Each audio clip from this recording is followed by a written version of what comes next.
यदि आप दल गुलाम हैं, किसी नेता के गुलाम हैं, किसी एनजीओ के गुलाम हैं या किसी संगठन के गुलाम हैं, तो इस वीडियो को मत देखिए।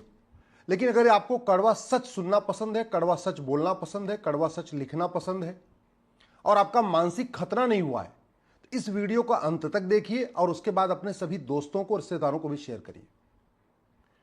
1947 से लेकर 2025 तक हजारों हिंदुओं ने पलायन किया। कश्मीर से पलायन किया, नागालैंड से पलायन किया, असम से पलायन किया, मेघालय से पलायन किया, मिजोरम से पलायन किया, मणिपुर से पलायन किया, अब बंगाल से पलायन कर रहे हैं। आज तक जितने हिंदुओं ने पलायन किया, स्वाभाविक सी बात है उनको पलायन करने के लिए मजबूर किया गया। तो जिन दंगाइयों ने हिंदुओं को पलायन करने के लिए मजबूर किया पिछले 75 साल या 80 साल में, उसमें से कितने दंगाइयों को फांसी हुई, कितने दंगाइयों को आजीवन कारावास हुआ, कितने दंगाइयों की 100% संपत्ति जब्त हुई और कितने दंगाइयों की नागरिकता खत्म हुई। एक बात सोचिए, इसको ईमानदारी से सोचिए। या 1990 में जो कश्मीर में नरसंहार हुआ था, उसमें से कितनों को फांसी हो गई, कितनों का आजीवन कारावास हुआ, कितनों की 100% प्रॉपर्टी जब्त हुई या कितनों की नागरिकता खत्म हुई। या 1984 में जो सिखों का नरसंहार हुआ था, उसमें से कितनों को फांसी हो गई, कितनों की नागरिकता खत्म हो गई। 1947 में जब देश का विभाजन हुआ, उसके बाद की बात मैं कर रहा हूं, 1947 की बात नहीं कर रहा हूं। एक बात और, भारत में हिंदू 80% है, फिर भी हिंदू पलायन करते हैं।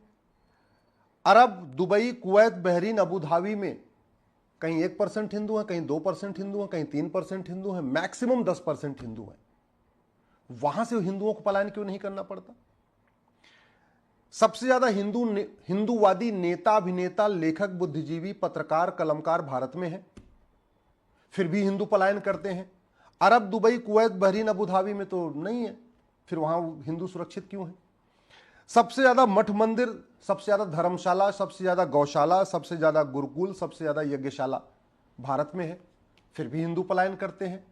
Arab, Dubai, Kuwait, Bahrain, Abu Dhabi में तो नहीं है, फिर वहां हिंदू सुरक्षित क्यों है? सबसे ज्यादा आचार्य, सबसे ज्यादा शंकराचार्य, सबसे ज्यादा मंडलेश्वर, सबसे ज्यादा महामंडलेश्वर, सबसे ज्यादा कथावाचक, सबसे ज्यादा धर्मगुरु भारत में है, फिर भी हिंदू पलायन करते हैं। Arab, Dubai, Kuwait, Bahrain, Abu Dhabi में तो नहीं है। सबसे ज्यादा हिंदू सांसद, सबसे ज्यादा हिंदू विधायक, सबसे ज्यादा हिंदू पार्षद, सबसे ज्यादा हिंदू प्रधान भारत में है, इसके बाद भी हिंदू पलायन करते हैं। Arab, Dubai, Kuwait, Bahrain, Abu Dhabi में तो कोई एक भी हिंदू सांसद नहीं, एक भी हिंदू विधायक नहीं, एक भी हिंदू पार्षद नहीं, एक भी हिंदू प्रधान नहीं है। सबसे ज्यादा हिंदू कलेक्टर, कप्तान, जज, हवलदार, थानेदार भारत में है, फिर भी हिंदू पलायन करते हैं। Arab, Dubai, Kuwait, Abu Dhabi, Bahrain में तो नहीं है। सबसे ज्यादा हिंदूवादी संगठन, सबसे ज्यादा हिंदूवादी एनजीओ भी भारत में है। सबसे ज्यादा जय श्री राम भारत में बोला जाता है, फिर भी हिंदू पलायन करते हैं। सबसे ज्यादा भारत माता की जय हिंदुस्तान में बोला जाता है, फिर भी हिंदू पलायन करते हैं। Arab, Dubai, Kuwait, Bahrain, Abu Dhabi में तो नहीं बोला जाता, फिर भी वहां हिंदू सुरक्षित क्यों है? कभी आप इस पर सोचना। जानते हैं अंतर क्या है? क्योंकि भारत में राम की पूजा होती है और वहां राम नीति लागू है, और राम नीति का मतलब है भय बिन होय न प्रीत। हम भगवान कृष्ण की पूजा करते हैं, भगवान कृष्ण की कथा करते हैं, भागवत कथावाचक हैं, राम कथावाचक हैं, हमारे मठ हमारे पास मठ मंदिर है, लेकिन यहाँ कृष्ण नीति लागू नहीं है। और Arab, Dubai, Kuwait, Bahrain, Abu Dhabi में कृष्ण नीति लागू है। कृष्ण नीति है सठे साठ्यम समाचरित। हम केवल बातें करते हैं, लोहा लोहे को काटता है, लोहा लोहे को काटता है। हमने आज तक लोहा लोहे को काटता है इस सिद्धांत के अनुसार नियम कानून बनाया नहीं। वहां अबू धाबी, बहरीन, कुवैत में लोहा लोहे को काटता, इस सिद्धांत को उन्होंने बाकायदा अपनाया है, इसलिए वहां हिंदू सुरक्षित है। सबसे ज्यादा चिंतन बैठक भारत में होती है, सबसे ज्यादा मंथन भारत में होता है, सबसे ज्यादा सेमिनार भारत में होता है, सबसे ज्यादा मीडिया कॉन्क्लेव भारत में होता है, सबसे ज्यादा अखबार भारत में है, सबसे ज्यादा एडिटोरियल भारत में लिखा जाता है। इसके बाद भी हिंदू पलायन कर रहे हैं। Arab, Dubai, Kuwait, Bahrain, Abu Dhabi में तो ऐसा कुछ भी नहीं है, फिर भी वहां हिंदू आराम से सुरक्षित है। भगवान राम की भूमि भारत है, भगवान कृष्ण की भूमि भारत है, भगवान बुद्ध की भूमि भारत है, भगवान महावीर की भूमि भारत है, छत्रपति शिवाजी महाराज ने यहाँ जन्म लिया, गुरु गोविंद सिंह जी ने यहाँ जन्म लिया, 24 तीर्थंकरों ने यहीं जन्म लिया, 10 गुरुओं ने यहीं जन्म लिया, भगवान विष्णु के सारे अवतार यहीं पे हुए। इसके बाद भी घूसखोरी है, कमीशनखोरी है, दलाली है, कटमनी है, तोलाबाजी है, हवालाबाजी, कबूतरबाजी, नक्काली है, घटतौली है, जासूसी है, गद्दारी है।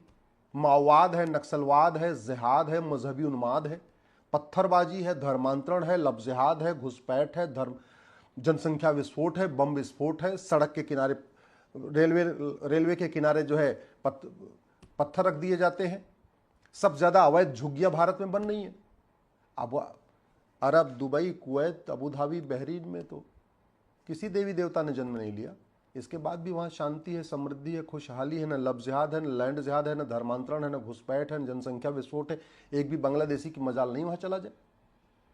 इसलिए दूसरों को दोष देने से पहले एक बार चिंतन करिए, एक बार समीक्षा करिए कि भारत में सब कुछ है फिर भी सारी समस्याएं हैं। उसका रूट काज क्या है? रूट काज ये है, हमने अपनी व्यवस्था को नहीं बदला। यहां पे तू मैं होता है, आरोप प्रत्यारोप होता है, नूरा कुश्ती होती है, बतौलेबाजी होती है, बड़े बड़े लफाजी होती है, बड़े बड़े भाषण होते हैं। शाम को टीवी में देखिए ना, क्या क्या लच्छेदार बातें होती रहती है। और चूंकि नियम कानून नहीं बदले गए, इलेक्शन सिस्टम नहीं बदला गया, पुलिस सिस्टम नहीं बदला गया, जुडिशियल सिस्टम नहीं बदला गया, टैक्स सिस्टम नहीं बदला गया, एडमिनिस्ट्रेटिव सिस्टम नहीं बदला गया, राम नीति भय बिन होए न प्रीत लागू नहीं की गई, कृष्ण नीति सठे साठ्यम समाचरित लागू नहीं किया गया, लोहा लोहे को काटता है उस सिद्धांत पे नियम कानून नहीं बनाए गए, इसलिए यहां पे अराजकता है और हिंदू पलायन कर रहे हैं। उसका एक बड़ा उदाहरण बताता हूं। 1860 में इंडियन पिनल कोड बना था, अंग्रेजों ने बनाया था, मैकाले ने बनाया था। 150 साल के बाद बदला गया। ये जो बीएनएस आया 150 साल के बाद आया। लेकिन वो कहते नहीं, नई बोतल में पुरानी शराब। धाराएं बदल दी गई, सेक्शन इधर से उधर हो गए, कंटेंट नहीं बदला गया। कंटेंट केवल इतना बदला गया है कि जो पेनाल्टी थी उसमें 0 बढ़ाया गया। जहां 100 रुपए पेनाल्टी थी उसको 1000 कर दिया, जहां 500 रुपए पेनाल्टी थी उसमें एक 0 बढ़ा के 5000 कर दिया, जहां 1000 रुपए पेनाल्टी थी उसमें एक 0 बढ़ा के 10,000 कर दिया। 2-4 चीजें बढ़ाई गई हैं। ऑर्गेनाइज क्राइम इसमें डिक्लेयर कर दिया गया, कुछ चीजें और बढ़ाई गई। लेकिन आज भी ये कानून वर्ल्ड लेवल का नहीं है, विश्व स्तर का कानून नहीं है। आज भी ये भारतीय न्याय संहिता अमेरिका के फेडरल पिनल कोड के टक्कर की नहीं है।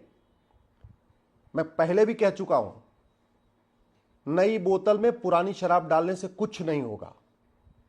कानून बनाने की कोई लागत नहीं आती, और कानून बनाने से, कानून बदलने से शांति आती है, समृद्धि आती है। कितनी भी बड़ी अच्छी अच्छी बातें कर लीजिए, कितने भी भाषण दीजिए, कितने भी सेमिनार कर लीजिए, कितने भी चिंतन बैठक कर लीजिए, कितना भी मंथन कर लीजिए, कितने भी कॉन्क्लेव कर लीजिए, कितना भी नैरेटिव वार गढ़ने की कोशिश कर लीजिए, कुछ नहीं होगा जब तक नियम कानून नहीं बदलेगा। और मैं पूरी गारंटी के साथ कहता हूं, इस अमेरिका के फेडरल पिनल कोड को कॉपी पेस्ट मार के भारत में लागू कर दीजिए। इस अमेरिका, कोई दिमाग नहीं लगाना, बस मेरे कॉपी पेस्ट मारिए।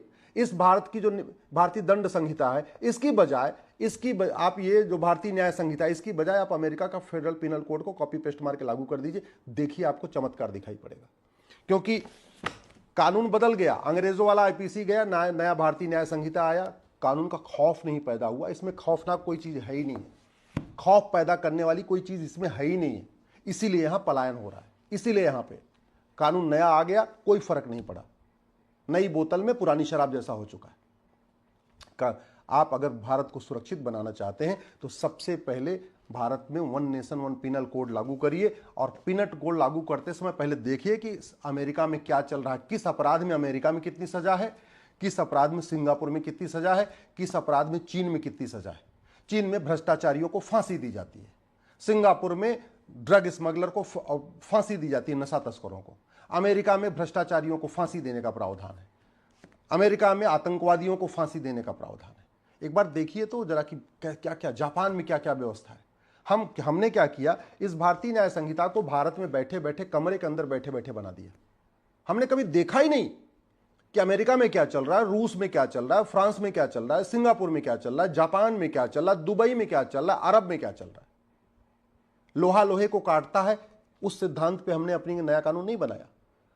सठे साठ्यम समाचरित भयबिन होए न प्रीत, उस सिद्धांत को लागू करते हुए अपना कानून नहीं बनाया। नतीजा है कानून आ गया, अराजकता में कोई कमी नहीं आ रही, कोई खौफ नहीं पैदा हो रहा है। अभी भी सड़क पे हुड़दंग हो रहा है, अभी भी सड़क लोग जाम कर ले रहे हैं, अभी भी लोग बस जला देते, कोई खौफ नहीं है। भारत को बचाना है तो सबसे पहले झूठ को गंभीर अपराध घोषित करिए, और झूठ पकड़ने के लिए नार्को पॉलीग्राफ ब्रेन मैपिंग कानून बनाइए। ये मुकदमे 3-3 महीने के अंदर डिसाइड हो जाएंगे, जो 10 साल 20 साल चलता है। झूठ को गंभीर अपराध घोषित करिए, झूठ पकड़ने के लिए नार्को पॉलीग्राफ ब्रेन मैपिंग बनाइए, झूठी शिकायत, झूठी गवाही, झूठी एफआईआर, झूठी जांच, झूठा एफिडेविट को सीरियस क्राइम डिक्लेयर करिए, झूठा आधार, झूठा राशन कार्ड, झूठा बर्थ सर्टिफिकेट, झूठा डेथ सर्टिफिकेट, झूठा वसीयत, झूठी विरासत, झूठे फर्जी कागज बनवाने को गंभीर अपराध घोषित करिए। देखिए कितना चमत्कार होता है। भय बिन होय न प्रीत सिद्धांत लागू हो जाएगा, फटाफट कानून का खौफ पैदा होगा। जब तक कानून नहीं बदलेगा कुछ नहीं होगा। अगर भारत को बदलना चाहते हैं, भारत को सुरक्षित बनाना चाहते हैं, तो 1861 का पुलिस एक्ट हटाइए, पुलिस को स्वतंत्र बनाइए, पुलिस को निष्पक्ष बनाइए।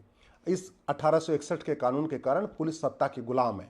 जहां पे सत्ता चाहती है वहां पुलिस टूट पड़ती है दंगाइयों पे, आतंकवादियों पे, और जहां सत्ता नहीं चाहती है वहां दंगाइयों के सामने पुलिस घुटने टेक देती है।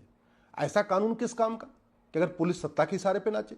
अरे पुलिस को वेतन भत्ता, गाड़ी बंगला भारत को सुरक्षित बनाने के लिए मिलता है, आतंकवाद, अलगाववाद, जिहाद, मजहबी उन्माद को रोकने के लिए मिलता है, दंगा रोकने के लिए मिलता है। और पुलिस अगर सत्ता की गुलाम बनी हुई तो फिर पुलिस के पूरे इतना खर्च हो रहा है, पुलिस को फायदा क्या क्या है?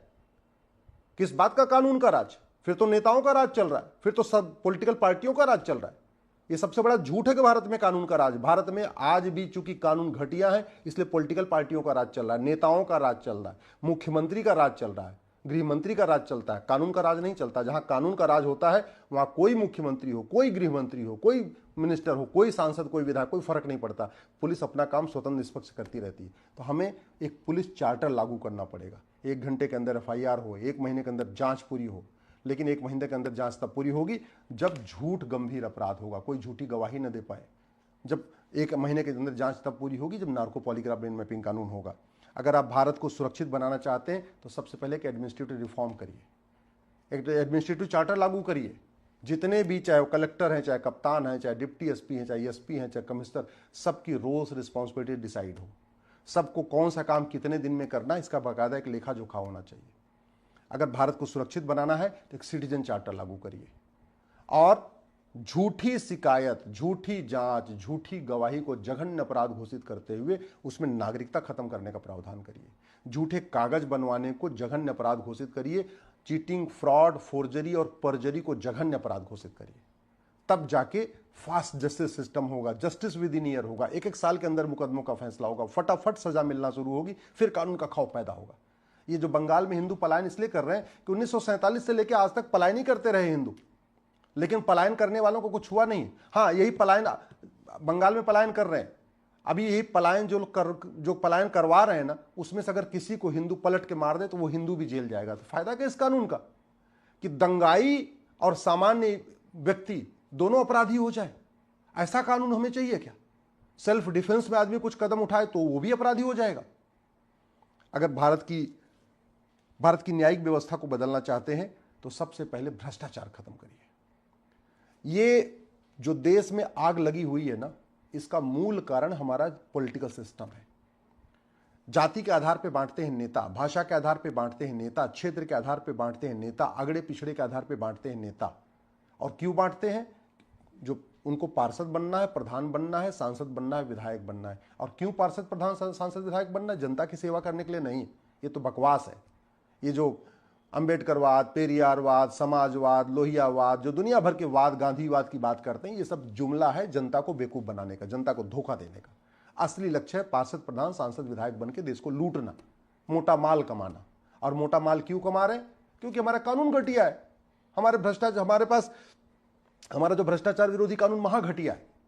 अगर भ्रष्टाचार के खिलाफ कठोर कानून हो जाए तो मैं गारंटी के साथ कहता हूं, जो 2000 पॉलिटिकल पार्टियां हैं ना, 2 पॉलिटिकल पार्टी बचेगी, बाकी सारी की सारी पॉलिटिकल पार्टियां खत्म हो जाएंगी। भ्रष्टाचार के खिलाफ कठोर कानून हो जाए तो 80% सफेद पोष भारत छोड़ के भाग जाएंगे। भारत में चूंकि लूटने की छूट मिली हुई है इसलिए यहां रुके हुए हैं, और यहां उत्तर वालों को दक्षिण से लड़ा रहे हैं, बिहार वालों को बंगाल से लड़ा रहे हैं, भाषा के आधार पर लड़ा रहे हैं, क्षेत्र के आधार पर लड़ा रहे हैं। सामाजिक समरसता ऐसे नहीं आएगी। सामाजिक समरसता तब आएगी जब नेताओं की नेतागिरी बंद होगी, इनका पाखंड बंद होगा। अगर भारत को सुरक्षित बनाना चाहते हैं तो प्रिवेंशन ऑफ करप्शन एक्ट को बदलिए। दुनिया के कई देशों में भ्रष्टाचारियों की 100% प्रॉपर्टी जब्त होती है, नागरिकता खत्म होती है, फांसी दी जाती है। ये सड़ा हुआ कानून है, इसमें 3 साल से सजा होती है। 1,76,000 करोड़ का 2G घोटाला हुआ, 1,86,000 करोड़ का कोयला घोटाला हुआ, 70,000 करोड़ का कॉमनवेल्थ घोटाला हुआ। आज तक किसी को 10 साल की भी सजा नहीं हुई। किसी की प्रॉपर्टी जब्त नहीं हुई, किसी की नागरिकता खत्म नहीं। ऐसा सड़ा हुआ कानून, इस सड़े हुए कानून से भारत में कभी अराजकता बंद होगी क्या? मतलब ही नहीं बंद होने की। अगर भारत को सुरक्षित बनाना चाहते हैं तो ये सड़ा हुआ नेशनल सिक्योरिटी एक्ट है, इसमें राष्ट्र की सुरक्षा के लिए क्या क्या खतरा है उसको जरा लिखिए। इसमें लिखिए कि घूस भ्रष्टाचार राष्ट्र की सुरक्षा के लिए खतरा है, अलगाववाद कट्टरवाद जिहाद राष्ट्र की सुरक्षा के लिए खतरा है, धर्मांतरण घुसपैठ राष्ट्र की सुरक्षा के लिए खतरा है। फिर पुलिस एनएसए लगाना शुरू करेगी, फिर कानून का खौफ पैदा होगा। यह है ना हमारे पास अनलॉफुल एक्टिविटी एज लब जिहाद, लैंड जिहाद, धर्मांतरण घुसपैठ जनसंघ और अराजकता को हमने आज तक अनलॉफुल एक्टिविटी डिक्लेयर नहीं किया। अनलॉफुल कानून बना दिया अनलॉफुल एक्टिविटी एक्ट, लेकिन अनलॉफुल एक्टिविटी क्या क्या है इसमें उन्होंने लिखा ही नहीं है। तो जहां मन करता है सत्ता उसके ऊपर यूएपीए लग जाता है, जहां हम सत्ता नहीं चाहती वहां यूएपीए नहीं लगता। निर्दोषों के ऊपर एनएसए यूपीए लग जाता है और दोषियों के ऊपर एनएसए यूपीए नहीं लगता। भारत में अराजकता फैलाने की फंडिंग जो हो रही है हवाला के जरिए हो रही है। अभी जो चाहे वो कश्मीर में हुआ था, चाहे वो पंजाब में हुआ, और चाहे इस समय बंगाल में हो रहा है मुर्शिदाबाद में, अभी रिपोर्ट आई है कि जो बाहर से पैसा आया हवाला के जरिए अब हिंदुओं को पलायन करवाने के लिए। क्यों आ रहा है हवालाबाजी? कोई पूरी दुनिया की प्रॉब्लम तो नहीं है, ये भारत में हवाला क्यों चल रहा है? ये कानून सड़ा हुआ है। और वैसे भी हवाला का सीधा सीधा संबंध नोट से होता है। जितनी बड़ी नोट होती है उतना ज्यादा हवाला होता है। बंद कर दीजिए 100 रुपए से बड़ी नोट। क्यों चाहिए 100 रुपए से बड़ी नोट? 80% लोग पर डे 100 रुपए से कम खर्च करते हैं, उनको 100 रुपए से बड़ी नोट चाहिए नहीं। और जो 20% लोग भारत में पर डे 100 रुपए से ज्यादा खर्च करते हैं उनके पास एटीएम, पेटीएम, भीम, UPI, debit card, credit card सब कुछ तो है, तो क्यों चाहिए 100 रुपए से बड़ी नोट? बंद करिए 100 रुपए से बड़ी नोट और इस हवाला वाले कानून को इसमें कठोर, इसमें दंड का भय करिए। देखिए हवाला बंद हो जाएगा, हवाला बंद हो जाएगी, शांति आएगी। ये एफसीआरए ये बना था भारत में अलगाववादियों को फंडिंग कराने के लिए, जिहादियों को फंडिंग कराने के लिए, नक्सलियों को फंडिंग कराने के लिए, माओवादियों को फंडिंग कराने के लिए। इसमें संशोधन से काम नहीं चलेगा। सरकार ने किया है संशोधन, लेकिन कोई फर्क नहीं पड़ेगा। इसको खत्म करना पड़ेगा। बंद करिए 2-4 साल के लिए विदेशी फंडिंग। क्यों चाहिए विदेशी फंडिंग? भारत में रहते हैं तो भारत से फंडिंग, जो अच्छा काम करेगा उसको भारत के लोग फंडिंग कर देंगे। क्यों चाहिए विदेश से फंडिंग भैया? विदेश से फंडिंग आएगी तो जो यहाँ पर जिसको फंडिंग होगी वो विदेशी देशों के इशारे पे ही काम करेगा, फिर भारत के लिए काम नहीं करेगा। बंद, खत्म कर दीजिए, नहीं चाहिए हमें विदेशी फंडिंग। भारत में जो अराजकता फैलती है वो भारत के अंदर जो काला धन जनरेट हो रहा है उससे हो रहा है। रत्ती भर काला धन कम नहीं हुआ, न रत्ती भर हवाला कम हुआ है, न रत्ती भर भ्रष्टाचार कम हुआ है, और न रत्ती भर काला धन कम हुआ है। सारे काले कारोबार आज भी चल रहे हैं। क्यों? क्योंकि हमने कैश लेन देन को बंद ही नहीं किया। सारे काले कारोबार कैश में होते हैं। घूसखोरी, कमीशन खोरी कैश में होती है, मिलावटखोरी कैश में होती है, कालाबाजारी कैश में होती है, नशा तस्करी कैश में होती है, मानव तस्करी कैश में होती है, हथियारों का कारोबार कैश में होता है, माओवादियों नक्सलियों की फंडिंग कैश में होती है, जिहादियों की फंडिंग कैश में होती है। ये जितने यहाँ पे भारत में अवैध जासूसों की फंडिंग कैश में होती है। हर अवैध काम की फंडिंग कैश में होती है। और कैश जनरेट होता है काले धन से, ब्लैक मनी जनरेट होती है। 5,000 रुपए से महंगे सामान का कैश लेन देन बंद कर दीजिए। अरे जब बीड़ी बेचने वाला, पान बेचने वाला, चाय बेचने वाला, पंचर बनाने वाला ऑनलाइन लेने लग गया तो क्या जरूरत है कैश लेन देन की लिमिट को, कैश लेन देन को लिमिट करने में? 100 रुपए से 5,000 रुपए से महंगे ऊपर कैश लेन देन बंद कर दीजिए। देखिए काला धन कम हो जाएगा। कानून बदलिए, 5,000 रुपए से ऊपर कैश लेन देन कम करिए, फटाफट देखिए काला कारोबार बंद, काला धन बंद, कैश बंद, अराजकता खत्म। भारत को अगर बचाना चाहते हैं तो ये जो बेनामी लेन देन चल रहा है, 50,000 रुपए से महंगे सामान के ऊपर आधार, यानी 50,000 रुपए से महंगे सामान को आधार से लिंक करिए। जो भी सामान 50,000 रुपए से महंगा है, चाहे वो मोबाइल है, चाहे टीवी है, चाहे स्कूटी है, चाहे गाड़ी है, चाहे प्लॉट है, चाहे फ्लैट है, कुछ भी, उसको आधार से लिंक करिए। जब बेनामी लेन देन रुकेगा तब अराजकता रुकेगी। ये सिटीजनशिप एक्ट बना हुआ है 1955 का। आज तक किसी की नागरिकता खत्म ही नहीं हुई। इतना सड़ा हुआ कानून है और आज तक हमने नहीं बदला। दुनिया के कई देशों में जो लोग देश विरोधी काम करते हैं उनकी नागरिकता खत्म होती है। आज तक न किसी दंगाई की नागरिकता खत्म हुई, न जिहादी की नागरिकता खत्म हुई, न किसी मिशनरी की नागरिकता खत्म हुई, न घुसपैठियों की मदद करने वालों की नागरिकता खत्म हुई, न आतंकवादियों की नागरिकता खत्म करने वालों की नागरिकता खत्म हुई। तो किस काम का ये? कानून बदलना पड़ेगा, तब खौफ पैदा होगा। सबसे ज्यादा जो अराजकता फैलाई जाती है वो ड्रग के पैसे से, और ड्रग का कानून हमारा सड़ा हुआ है। सिंगापुर में एक व्यक्ति 900 ग्राम गांजा लेके गया था, कॉलेज के पास गांजा बेच रहा था लड़कों को, फांसी दे दिया उठा के। हम क्यों नहीं ऐसा कानून बनाते? हमें नशा तस्करों से इतना प्यार क्यों है? हमें नशा तस्करों के मानवाधिकार की इतनी चिंता क्यों है? हमें जो नशा तस्कर हमारी पूरी जनरेशन को बर्बाद कर रहे हैं, स्कूल कॉलेज में गांजा चरस अफीम पहुंचा पहुंचा के हमारी पूरी जनरेशन को बर्बाद कर रहे हैं, हमें उनसे इतना लगाव क्यों है? हम क्यों नहीं सिंगापुर वाला कानून ले लेते? क्यों नहीं भारत में लागू कर देते? भारत को सुरक्षित बनाना है तो माइनॉरिटी मेजॉरिटी का कॉन्सेप्ट खत्म करिए। अरे भैया, माइनॉरिटी लाख होती है, 2 लाख होती है, 5 लाख होती है, 10 लाख होती है। जो करोड़ों की जनसंख्या उसको माइनॉरिटी नहीं कहते। न माइनॉरिटी को आज तक डिफाइन नहीं किया, ये नहीं तय किया कि 1 लाख वाला माइनॉरिटी होगा कि 5 लाख जनसंख्या माइनॉरिटी होगी कि 10 लाख जनसंख्या माइनॉरिटी होगी, 50 लाख होगी। और माइनॉरिटी के नाम पे केंद्र हजारों करोड़ खर्च कर रहा है, राज्य सरकारें करोड़ों में खर्च कर रही हैं। 25,000 करोड़ से ज़्यादा के आसपास अगर राज्य और केंद्र का सारा मिला दीजिए तो 25,000 करोड़ रुपए माइनॉरिटी के नाम पे खर्च हो रहा है। संविधान कहता है मजहब के आधार पर कोई नियम कानून नहीं होगा।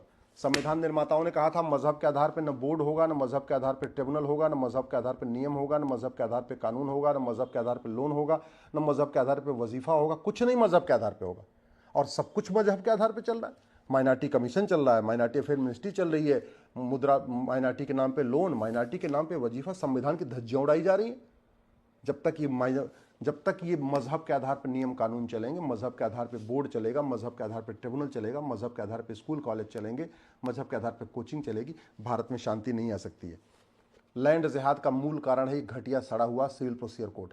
खत्म करिए इसको, कठोर दंड की व्यवस्था करिए, अवैध निर्माण को गंभीर अपराध घोषित करिए। अवैध निर्माण अभी सिविल मैटर कहलाता है, अवैध निर्माण क्रिमिनल मैटर होना चाहिए। चाहे वो हाईवे के किनारे झुग्गी बने, चाहे वो रेलवे लाइन के किनारे झुग्गी बने, चाहे सड़क के किनारे बने या पार्क के किनारे, अवैध निर्माण गंभीर अपराध घोषित करिए। आप दुबई में, कुवैत में, अबू धाबी में, बहरीन में अवैध निर्माण क्यों नहीं होता? भारत में क्यों होता है? हमारा कानून सड़ा हुआ है। गुलामी के निशान को प्रोटेक्ट करने के लिए कानून बना था प्लेस ऑफ वर्शिप एक्ट। इसको बदलाव से काम नहीं बनेगा, इसको कानून को खत्म करिए। गुलामी के नाम चलते रहें, उसके लिए एंशिएंट मोनूमेंट एक्ट बना था, इसलिए गुलामी की सोच खत्म नहीं हो रही है। बाबर, हुमायूं, तुगलक, गजनी, गोरी, खिलजी वाली सोच खत्म नहीं हो रही है। गुलामी के नाम मिटाइए, गुलामी के निशान मिटाइए, एंशिएंट मोनूमेंट एक्ट को खत्म करिए, प्लेस ऑफ वर्शिप एक्ट को खत्म करिए। गुलामी की मदरसे आज भी चल रहे हैं, संविधान में कहीं मदरसे का जिक्र ही नहीं है। संविधान कहता है मजहब के आधार, मजहब को प्रमोट करने के लिए 1 रुपये नहीं खर्च करना, कोई मजहबी तालीम नहीं देना, और हम मदरसे खुलवा रहे। मदरसे खुलवा के मुगलों के समय में 1000 मदरसे खुले, और पिछले 75 साल में संविधान लागू होने के बाद 3 लाख मदरसे खुल गए। अंग्रेजों के समय में 1000 मिशनरी स्कूल थे, अभी 3 लाख मिशनरी स्कूल हो गए। कहां से हो रहा है ये? कैसे संविधान हमको पढ़ रहे हैं? अगर भारत को बचाना चाह रहे हैं तो राइट टू एजुकेशन को राइट टू इक्वल एजुकेशन करिए, समान शिक्षा लागू करिए। वक्फ एक्ट संशोधन करने से काम नहीं चलेगा, संशोधन करने के बाद भी समस्या खत्म नहीं होगी। और ट्रिब्यूनल तो हो ही नहीं सकता मजहब के आधार पर, फिर कैसे चल रहा है? इस कानून को कंप्लीट खत्म करिए, कंप्लीट खत्म करिए। ये कांग्रेस ने कानून बनाया था हिंदुओं को निहत्था बनाने के लिए। इस घटिया कानून के कारण हिंदू अपने घर में शंकर भगवान की मूर्ति तो रखते हैं, लेकिन त्रिशूल नहीं रख सकते 6-7 फीट का। दुर्गा जी की मूर्ति होती लेकिन 5 फीट की तलवार नहीं रख सकते। शंकर जी की मूर्ति हो लेकिन फरसा नहीं रख सकते। गणेश जी की मूर्ति रखते हैं लेकिन फरसा नहीं रख सकते। इस कानून को बदलिए, हिंदुओं को भी कम से कम जो देवी देवताओं के मुख्य शस्त्र हैं उनको रखने की इजाज़त दीजिए। भारत को बचाना है तो मजहब के आधार पर जो दुनिया भर के कानून चल रहे हैं ना, 30 कानूनों का मकड़ जाल चल रहा है, इसको ख़त्म करिए। एक समान नागरिक संहिता लागू करिए। और जो सबसे ज़रूरी है, ये घटिया रिप्रेजेंटेशन ऑफ पीपल एक्ट। इस घटिया कानून के कारण गुंडे, बदमाश, अलगाववादी, आतंकवादी, माओवादी, नक्सली, जिहादी, जासूस, गद्दार, घूसखोर, कमीशनखोर, जमाखोर, मिलावटखोर, कालाबाजारी करने वाले, नशा तस्करी करने वाले, मानव तस्करी करने वाले, सोना तस्करी करने वाले, वेश्यावृत्ति करवाने वाले पार्षद बन रहे हैं, प्रधान बन रहे हैं, सांसद बन रहे हैं, विधायक बन रहे हैं। इस कानून को बदलिए। तो भारत को अगर बचाना, भारत को सुरक्षित बनाना है, भारत में शांति स्थापित करना है, इलेक्शन रिफॉर्म करिए, पुलिस रिफॉर्म करिए, जुडिशियल रिफॉर्म करिए, एडमिनिस्ट्रेटिव रिफॉर्म करिए, भारत में टैक्स रिफॉर्म करिए, कानून बदलना पड़ेगा। सिंगापुर में शांति है, जापान में शांति है, अमेरिका में शांति है, क्योंकि वहाँ कानून का खौफ है। हमारे कानून घटिया है, इसलिए रोज अराजकता हो रही है और आए दिन हिंदुओं को पलायन करना पड़ता है। अगर आपको मेरी बात ठीक लगी हो तो इसको आगे से फॉरवर्ड कर दीजिएगा, और अगर कुछ बुरा लगा हो तो मुझे माफ़ करिएगा।